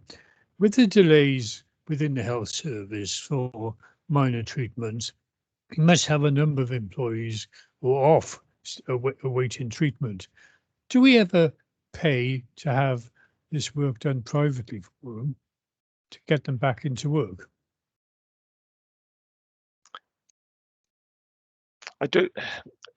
I'm not aware we do. I think there's a difficult, message to have, isn't there, in terms of paying for an NHS service where we are trying to support that from a private perspective as well. I think from a council, I think sometimes we've written to GPs with the support from our own OC Health team to see whether they can speed up sort of operations or put them in contact with other specialists within the NHS from that perspective, rather than physically paying. But I think we've got the option, I think, to speed things up from a different perspective. Tracy, do you want to come in on that as well? Yeah, I was just going to kind of answer the question, just saying we haven't, Councillor Cox, we haven't paid currently. What we have done, which is, as Leith was saying, we have tried to broker a quicker or speedier response through our occupational health service, and we've also offered some physiotherapy sessions that we offer as part of our occupational health service to perhaps alleviate symptoms in the short to medium term, to ensure that the people are well, to either conduct a role for us from a kind of redeployment perspective, if we're able to do it through redeployment. So that's the avenues we've taken currently. So no is the simplest answer. Apologies. Okay, open to any other member. Okay, I got a couple of comments. I think, you know, it's a very interesting story at the moment, obviously with COVID, and very interesting observations about the short term versus long term analysis there. And I think you're right, Leif, in terms of what you were saying about the short-term issues, perhaps disguised a bit because of COVID. And I think probably some people are working from home. They don't mind working from home, but actually that step going into work, physical work, might mean that they not really feel they're fit enough. And my only concern at the moment, we got the new Delta variant, as we know. We got some sort of symptoms from the Delta variant which seem very similar to a cold or flu. And I think perhaps we need to make sure that people are aware of these symptoms, the new symptoms, you know, the hot temperatures, you know, whatever, the things that we normally get when we have a flu or a cold or whatever. And perhaps we need to communicate that. The other thing I was going to talk about also was about lateral flow tests. And I know there's a discussion about the effectiveness of it, but perhaps, you know, do we have some data for take up of lateral flow tests in relation, not just to schools, because I know schools practice it quite a lot, but I think other areas of the council, you know, do we have that kind of data available? And are we noticing a trend? Because what I keep hearing on the grapevine, not so much the council, but other public bodies I'm involved with, is that the take up of lateral flow tests is actually falling. And that is a concern because it will mean that some people thinking, I don't need to have a test, even though I've been in contact with other people, perhaps who've had COVID or whatever. And perhaps this is something that we do need to be working on. And my third point was about training. You mentioned about manual handling training. I think that is very important. And perhaps some people get training once or twice, but do they get it annually? Or do they get it every 6 monthly? And if so, how do they get access to that training? Because it's not just about physical training with manual handling. It's sometimes even seeing videos or whatever, or even doing some sort of tests and whatever. I mean, in where I work in my college, and we have something called Skillsgate, which in some ways is quite good because it gives people a sort of refresher on certain areas like manual handling. I've just done my manual handling training myself on it, even though I don't do much carrying around in terms of what I do as a lecturer in college, but nevertheless it does happen. So I'm just wondering, perhaps, you know, do we need to refresh our training more often, perhaps, as well? Councillor John wants to come in as well before I think we get Tracy and everyone else comes in. Councillor John. Thank you, Chairman. I only want to say thank you, Leith, for a very comprehensive report. I am absolutely delighted to see that there is a reduction in the sickness absence. All we can do is hope that it'll still come down, but we never know year to year how things develop. And quite honestly, I think probably that we're going in the right direction, but certainly, you know, I think it's down to a huge amount of work that's put into this with all managers right the way through the directorates. And we're working on this, and it's really good to see. And thank you very much, both of you, this evening for giving us that confidence. Thank you. Okay, I echo those sentiments myself as chair as well. Tracy, do you want to come in? Yeah, thanks, Councillor Wilson. I was just going to respond to a couple of the other points that you raised, if that was okay. So I've listed them and hopefully I capture them, but if I miss one, please do say. So symptoms of Delta and obviously the potential for increased transmission. We have been looking at the Delta variant across the last couple of weeks, predominantly since the weekend, where we have started to notice a trend in terms of positive cases, particularly in the Vale. So we have sent out information today to all our schools to ask them, we call it a warn and inform letter. It's asking them to be increasingly vigilant for wider symptoms such as runny nose, sore throat and headache, which is particularly what we're seeing in school-age children at the moment, so children under the ages of 18.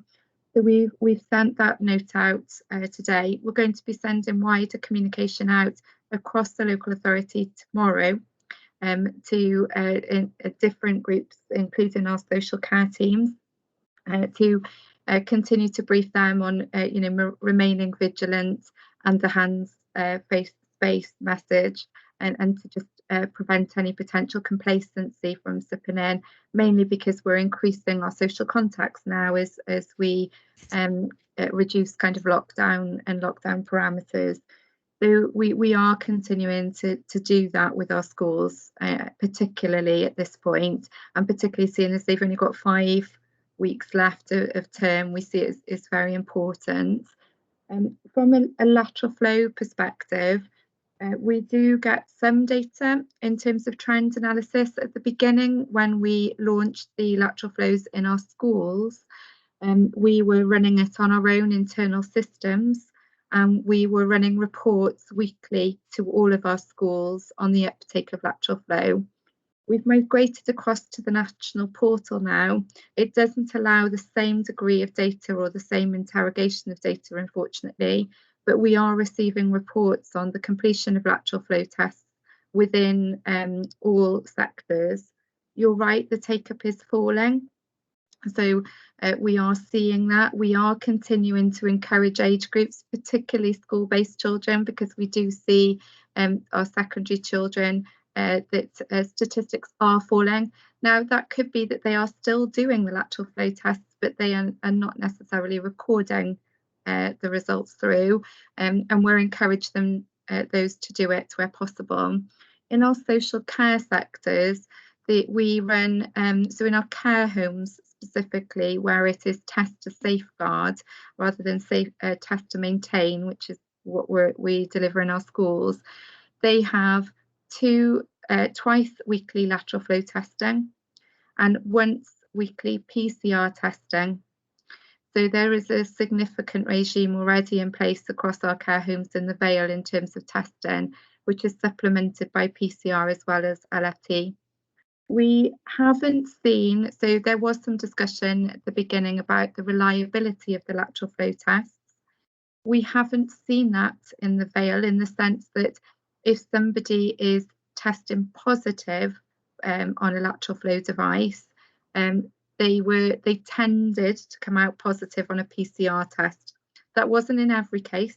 We have seen some negatives, but that has been the trend that we have seen in the Vale. It's not necessarily replicated elsewhere, but we certainly haven't seen swathes of positive cases on a lateral flow that have then resulted in negatives on a PCR. So that's been encouraging for us.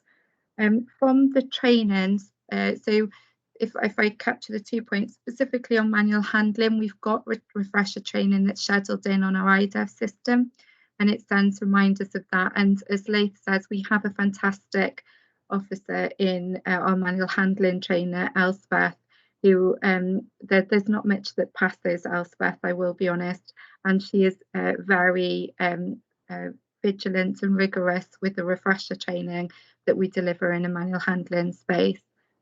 Wider training in terms of legislative compliance or any compliance, which includes safeguarding, which I know is on the agenda next. We can run reports on that, and we do refresher training on a regular basis on all of those levels of mandatory training. We are attempting to encourage our employees to use our IDEV system, because there is a huge swathe of further training that people can access in terms of well-being or just enhancing their skills. And we're trying to encourage people to adopt that and utilise that where they can. And we're doing that via the support of our trade union colleagues as well. So does that cover all your points? That's thank you very much. That's very thorough. And what I would like to say and echo is trying to perhaps we could internally within the authority encourage the lateral flow tests, perhaps more, especially when staff are going back into work in terms of physical locations. And even if they're not, if there are people who are going out quite a lot socially, perhaps maybe, we need to encourage them to use it. Because I think you're right, Tracy. I think if people are having more than one test a week, for example, there will be some sort of trend analysis to say, actually, you do 2 tests and they both prove positive. And you then have a PCR test and that says it's positive. And clearly, the lateral flow test is a good indicator. Perhaps people getting COVID on, I mean, I know there's lots of bad publicity about it, and I know there's been publicity from America about the effectiveness of lateral flow tests. But I still think, you know, I know it's not as good as a PCR, but it's a damn sight easier to do, and it's more convenient for people.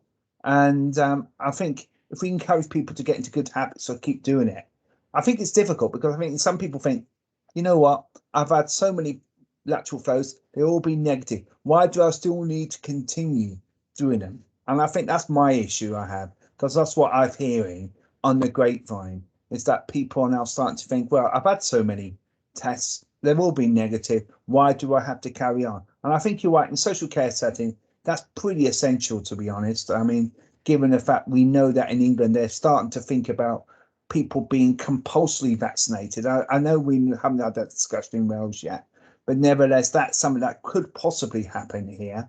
But nevertheless, you know, that's something we do need to think about as a council, but we haven't got there yet. And I think you're right. I mean, I think we need to monitor that going forward. But can I say thank you very much, Leif and Tracy. I've got no other councillor who wants to make any comment here. All right, and I think we've had a very good discussion on that. Yeah. So thank you very much. Okay. Very good presentation. Yeah, thank you. We're very appreciative. And we're now moving on to safeguarding now. I think that's me. Sorry. That's all right. No worries. So again, you're probably used to this report as well, on the basis that it is a wider safeguarding report for each directorate. But again, normally I only deal with the sort of managing director and resources part of it, which actually is the last few pages of the report. So if you don't mind, we'll jump to the compliance sort of page on page 16 of the report. I'm sure we maybe pick up some general sort of discussion later, but I just wanted to go through some of the data from last year. So once again, we've hit 98% compliance as part of our safer recruitment policy across the council and schools. Again, so yeah, so that was the same as the previous year, both hitting 98%. One year I will hit 100%, and we will get there. If I go to table 1 again, that shows the joint information between the compliance rate for corporate and schools. I think, yeah, again, looking at the months that the data was non-compliant, we've got August, September, October, and November. So we had a few months in the row where there was some compliance issues. So altogether, there were six breaches, 5 within schools, and actually one corporately. That was interesting. We don't normally get a corporate breach, but we did this year. But again, so only 5 schools, one corporate. And I know you're probably going to ask the question, so I'm going to raise it now, I suppose, or at least try and explain in terms of what those five breaches were in schools. I've got to be careful on some of the data I give, on the basis that we're only talking about 5 cases. So I'm not going to tell you the name of the schools, just because we're dealing with such small numbers. Now, so the 3 cases we had in September related to 2 teachers and 1 IT technician, and actually all those 3 sort of cases in terms of the breaches were resolved one day after they started. So again, once we find out a breach, almost immediately we try and obviously resolve that from a risk assessment perspective. So those 3 were resolved one day after they started. The one in October, again, related to an ICT manager within a school, and again, and that additional risk assessment was completed on their actual start date. And the November breach related to a midday supervisor, and that was actually resolved 3 days after their start date, so a little bit later than the others, but again, all resolved within a fairly quick sort of period. I can't really say much about the one breach within corporate, because I think the role is quite unusual, and we'll probably know who that related to or which team. But again, that was actually resolved again 3 days after the individual had started. But again, number one, obviously we don't like breaches full stop. and of course, the sooner we resolve, obviously, the issues, the safer I feel. Actually, obviously, of course, as part of my role, I'm the lead counter signatory again for the DBS within the authority. So to be honest, I do take a lot of this very seriously. Within the school setting, there is a school that has featured, I would say, probably 3 breaches in a relatively short space of time. So I'll be making contact with the head teacher for that school specifically, because to me that seems a particular issue in that one area. And from my perspective, I want to obviously protect the council, protect the school, and of course protect the children. That's the ultimate aim. And actually protect myself from not going to prison as the lead counter signatory for the council. So we'll have that discussion with the school very shortly. We've got some additional information. I think again I've gone through the schools and the corporate bit. So actually, in terms of all our new starters that we had during last year, I think altogether we had 263 appointments between schools and corporate, but actually 57 of those new starters did start with a risk assessment in place. So that's where the managers will make a decision and say, well, actually we haven't had all the checks through. We'll usually ask, isn't it, 2 references, medical, DBS, sort of potentially. Now a manager may say, well, actually I've had a reference, the DBS and the medical, therefore actually I'm happy to give them a start date. They can start while we chase that other reference up, and they'll do a risk assessment that gets signed by the director and comes to us in HR to check, and then we can agree, yeah, they can start while that risk assessment is in place. So we're talking about around 21% of our appointments had risk assessments in place. So that's something, again, I think I'd like to see that figure improve. Similar to figure, we were on 20.9% the previous year and 21.7% this year. So again, very similar levels. And again, obviously, it was a difficult year last year, as again, trying to manage all these recruitment exercises remotely and everything. So yeah, at the end of the day, that's where we are. And again, we try and manage the process. And as soon as we hear that there's a breach, again, they're all dealt with as a minimum within this process within 3 days as a maximum. So in a way, I think that's probably enough. I need to say at this stage. If anyone's got any questions. Yeah. Anyone got any questions at all? I don't think we've got anyone. I haven't got any questions either. And can I thank you very much for that report, Leif? Okay, and thank you. summary. And can I thank you all very much for the good work you're doing on safeguarding? Those percentages are very, very high. And as you say, you like to achieve 100%, but you can't improve upon 100%, can you, Leif? So that's always the problem. That's true. I'll do 99 next year. 99 would be great. Great. All right, then. Thank you very much. We now move to the final item on the agenda, which I think is probably going to go to Tom, I believe, probably, and maybe Karis, I'm not sure, is the available annual audit summary and progress against external regulatory recommendations, proposals for improvements. And it's a reference. Thank you very much indeed, Chair. If it's okay with you, I'll present the reference, and Karis may want to come in depending on whether you've got any questions. As you say, this is a reference from the Governance and Audit Committee.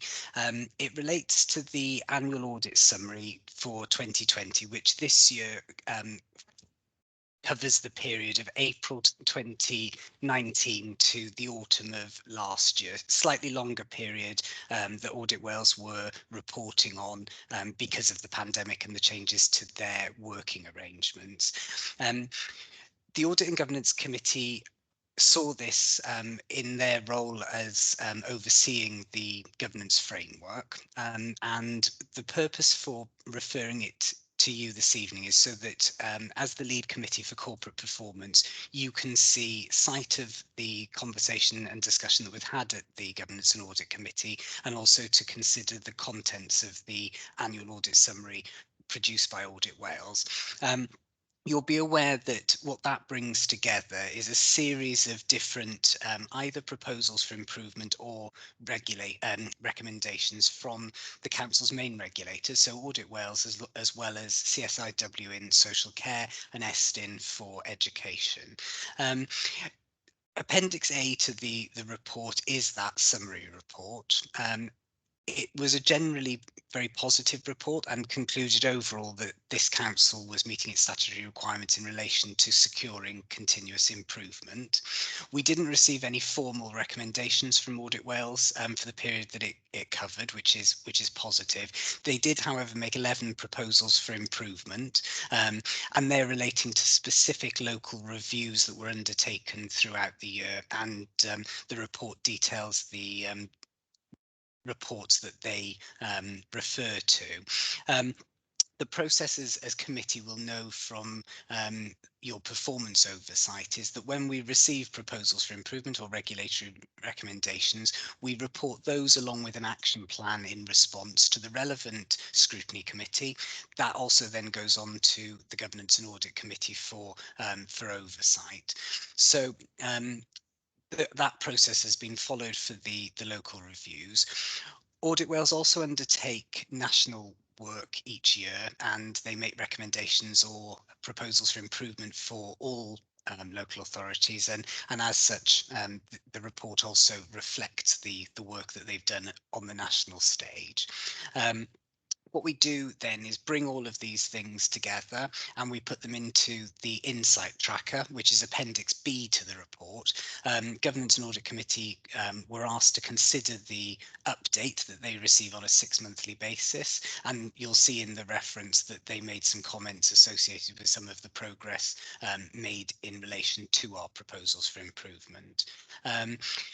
It's quite positive to say that a significant amount of progress was made against those proposals for improvement, despite obviously the challenges that service areas have been facing. And what we're asking your committee to do this evening, Chair, is to look at the annual review from Audit Wales, the Council's response and the Governance and Audit Committee's reference, and refer any comments that you may have alongside the Governance and Audit Committee ones to Cabinet for them to consider our progress in meeting those regulatory proposals for improvement.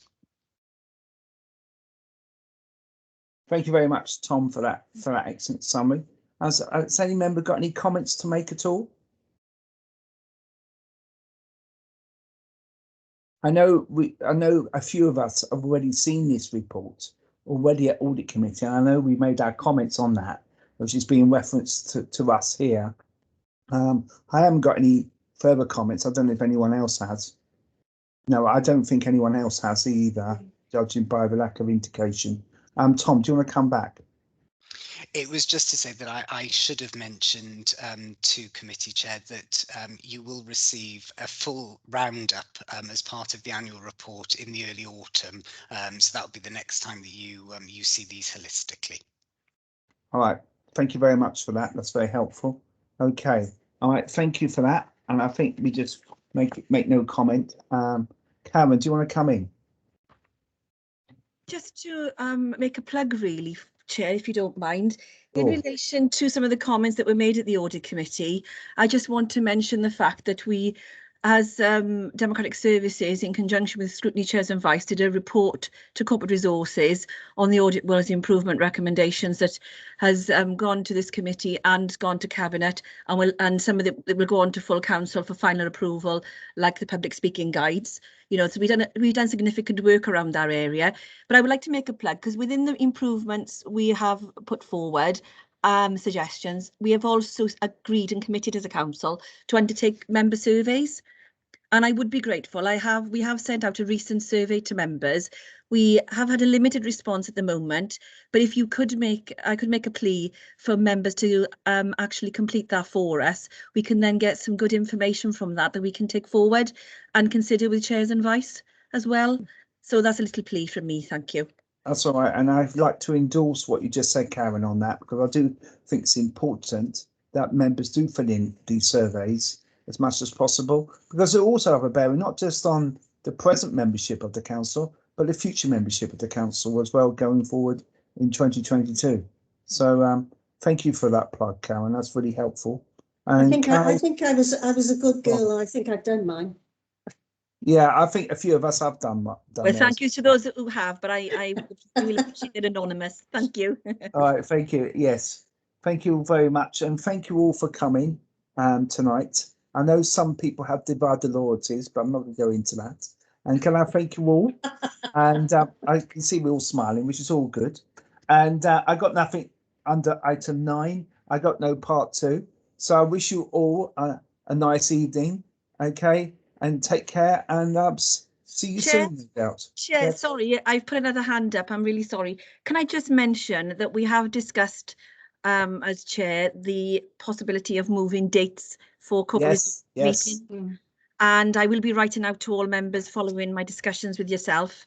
And the next meeting of this committee has been moved from the 14th of July to the 15th of July at 6 o'clock. If members would like to make a note of that now, but obviously I will send an email out tomorrow. All right, thank you for I forgot to mention that. I should have mentioned it. Apologies. All right, and thank you all, and I'll see you on the 15th of July, if not before. All right, take care. Bye-bye. Have Bye. a good evening. Good evening. Thank you. Bye-bye. Bye-bye. Bye. And let's hope the storm